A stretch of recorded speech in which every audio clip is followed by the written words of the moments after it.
दोस्तों और भक्तों, जीवन गाथा श्री गुरु नानक देव जी के इस एपिसोड के अंतर्गत आज हम गुरु नानक देव जी का दिल्ली आगमन नामक एपिसोड का अध्ययन करेंगे। उसमें देखेंगे कि गुरु नानक देव जी का क्या एक्शन प्लान था। दोस्तों, आपको पता है कि उस समय दिल्ली पर बादशाह सिकंदर लोधी का राज था और सिकंदर लोधी बहुत ही जालिम, बहुत ही अत्याचारी व्यक्ति था, क्योंकि इससे पहले उसने कबीर साहब को शिकायत होने पर तलब कर लिया था। उनको सबसे पहले बेड़ियां डलवाकर गंगा में डुबाना चाहा। बेड़ी टूट गई ऊपर वाले के रहमो करम से, तो लोगों ने फिर शिकायत करी कि ये अपने आप को जुलाहा जाति का है, हम पंडित हैं, इसको पूजा करने का कोई हक नहीं है। अब ये अत्याचारी राजा जो पब्लिक पसंद था, पब्लिक का जमावड़ा बहुत पसंद करता था, उनकी शिकायत पर उसने दोबारा कबीर साहब को पानी से नहीं मरे तो अब आग में 10 मन लकड़ियाँ लगाकर उनको जलाना चाहा। उस आग में भी कबीर साहब बच गए, ऊपर वाले की कृपा थी। तो फिर शिकायत हुई और तीसरी बार यह डिसाइड हुआ, यह फैसला हुआ कि कबीर ना पानी से मरा ना आग से मरा, तो इसको पागल हाथी के आगे डाल दीजिए। तो उस हाथी ने भी कबीर साहब का कुछ नहीं बिगाड़ा और कबीर साहब अपनी भक्ति की तरफ लगे रहे। उसके अलावा भगत सदना जी और भक्त नामदेव जी पर भी इस सिकंदर लोधी ने बहुत अत्याचार किए और बहुत ही जुल्मी के नाम से जाना जाता था।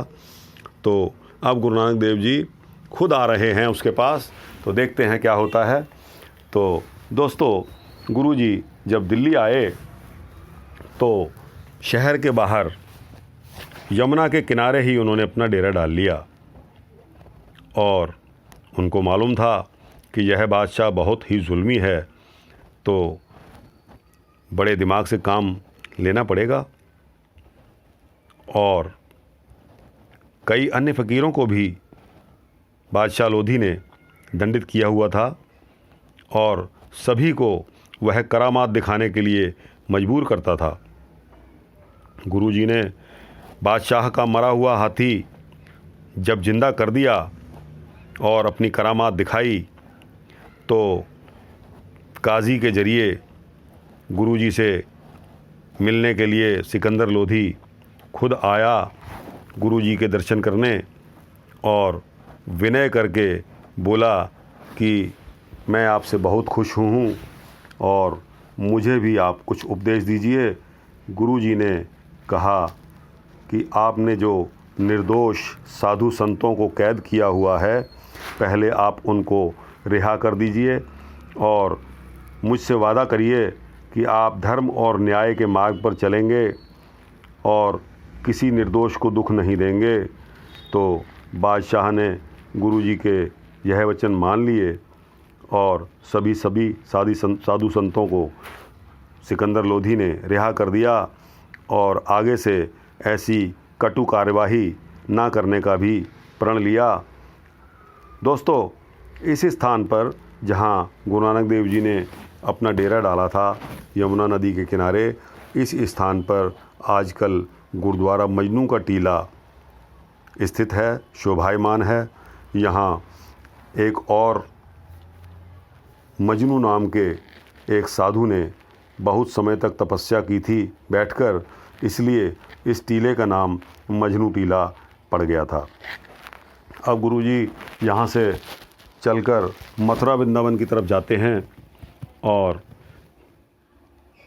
जब मथुरा वृंदावन की तरफ गुरुजी गए तो वहाँ उन्होंने भगवान कृष्ण की लीलाएं और गोपियों के सांग बनाकर जो लोग हमारे तुम्हारे रास लीलाएं करते हैं, नाचते हैं, कूदते हैं, उनकी स्थिति को देखकर गुरुजी ने यह शब्द उच्चारण किया जो वार आसा महल्ला पहला में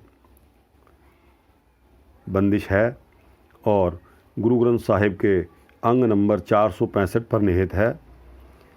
वाइन चेले नच्चन गुर, पैर हिलाइन फेरन सिर, उड उड रावा झाटै पाए, वेखै लोक हसै घर जाए, रोटियां कारण पूरह ताल, आप पछाणे धरती नाल, गावन गोपियां गावन कान, गावन सीता राजे राम।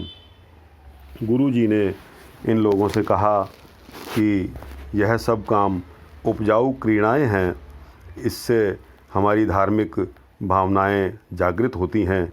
इंसान को अपने गुरु और पीरों के उपदेश धारण करके अपना जीवन सफल करना चाहिए। तो इसके पश्चात लीलाएं देखकर मथुरा वृंदावन की गुरु नानक देव जी गोरखपुर की तरफ, जहाँ की गोरख माता जहाँ योगियों से चर्चा करने के लिए गुरु जी बेताब थे, तो गोरख माता की तरफ चल पड़े।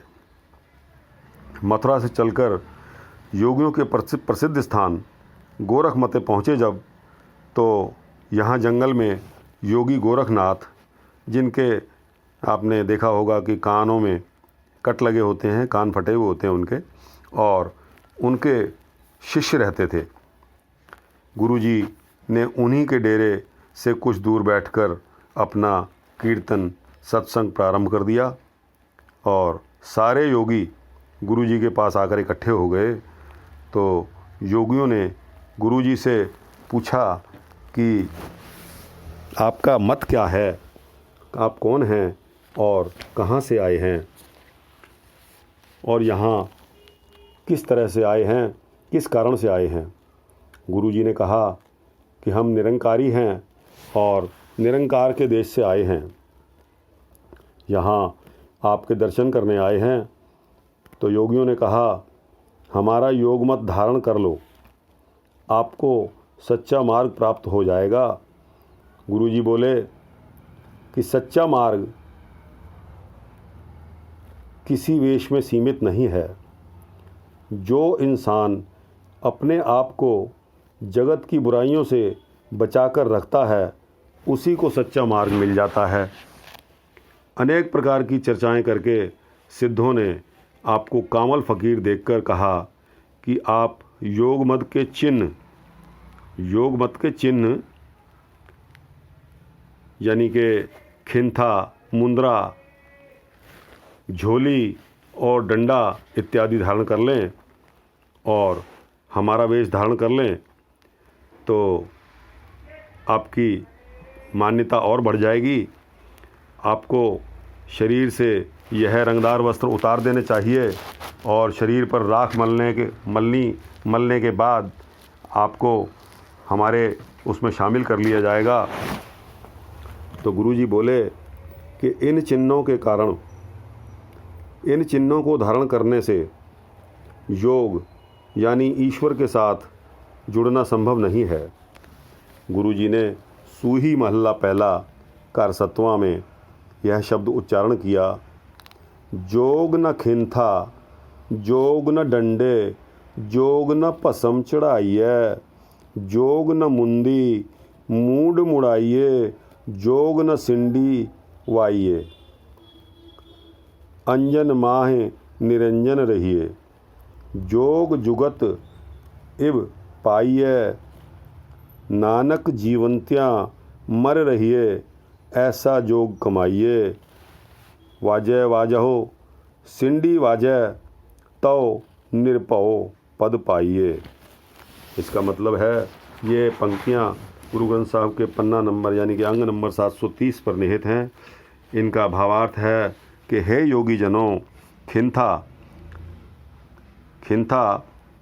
एक कहते हैं चिंता और मनन, खिंथा और डंडा धारण करना, शरीर के ऊपर राख मलना, सिंडी बजानी और सिर मुंडवाने से योग नहीं होता है।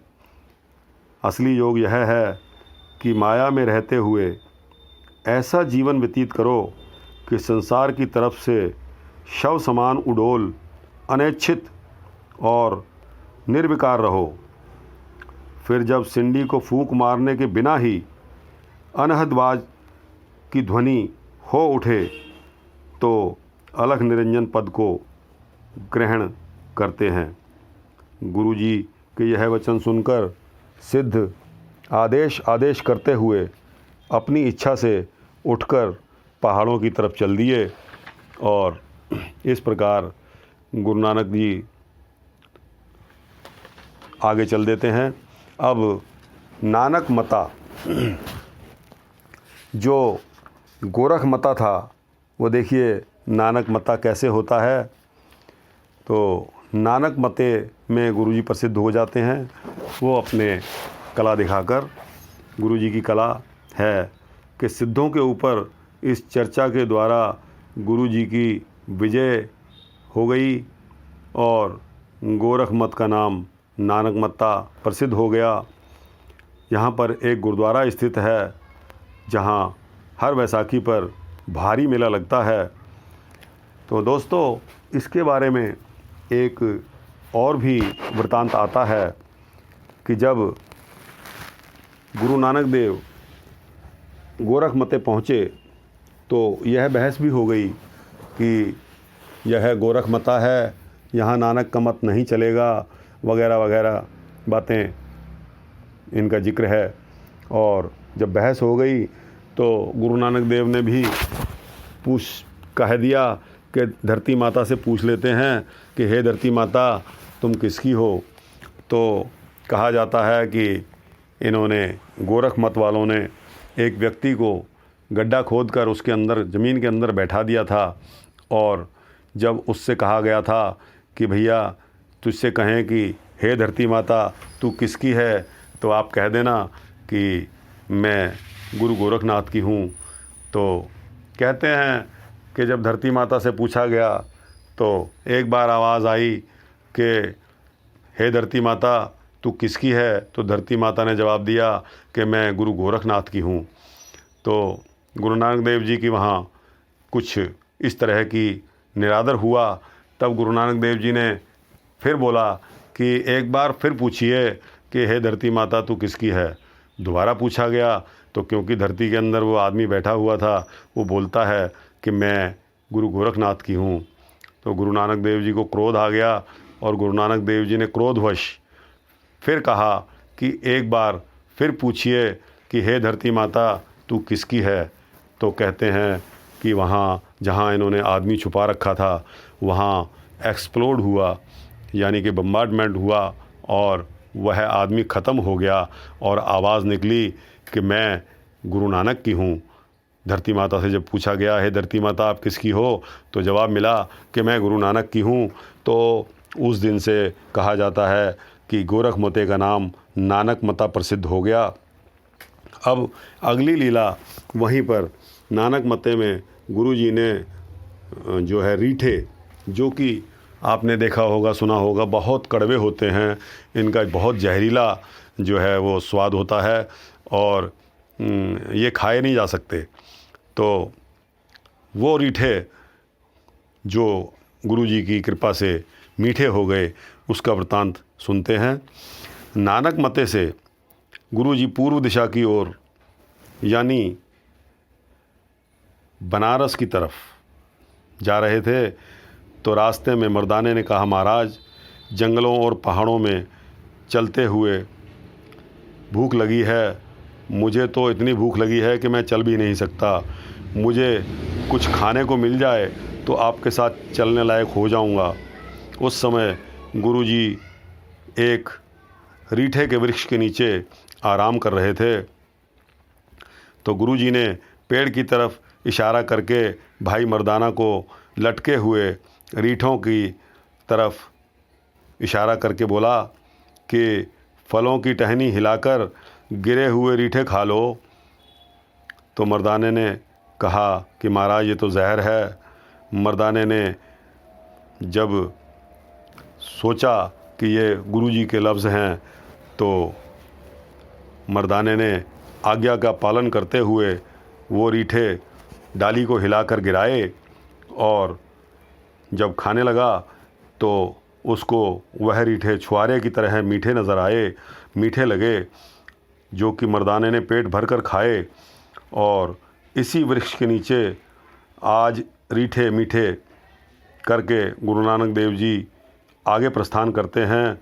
साध संगत दोस्तों, आपने नानक मते में या उसके पास जाकर मीठे रीठे का जो रेफरेंस है, जो नाम है, ज़रूर सुना होगा, क्योंकि जो कोई भी उस तरफ जाता है उसको वो रीठे जो मीठे हैं वो प्रसाद रूप में मिलते हैं और रोज़ाना उनका ही वितरण होता है।